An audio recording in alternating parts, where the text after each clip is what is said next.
చెప్తానే ఉన్నానా? నేను చెప్తాను తినొద్దు తినొద్దని చెప్పానా?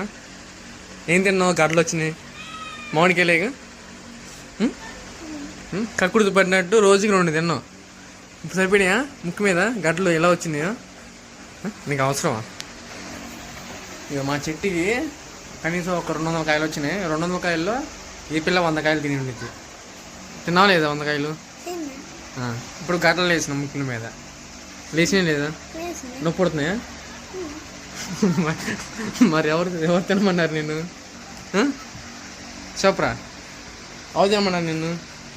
వీడు వాళ్ళ అన్నయ్య. వీడి చూడు ముఖం ఎలా వచ్చినాయి గడ్డలు. ఎందుకు వచ్చినాయి గడ్డలు నీ ముఖం మీద? మామిడికాయలు తింటాం వల్లేగా. అసలు పండకుండా పచ్చి పచ్చి తినేసి సో అలా తిని అలా తెచ్చుకున్నారన్నమాట వాళ్ళు. నా ముఖం గడ్డలు అనుకుంటున్నారు ఈ మోటార్లు 5 గడ్డలు.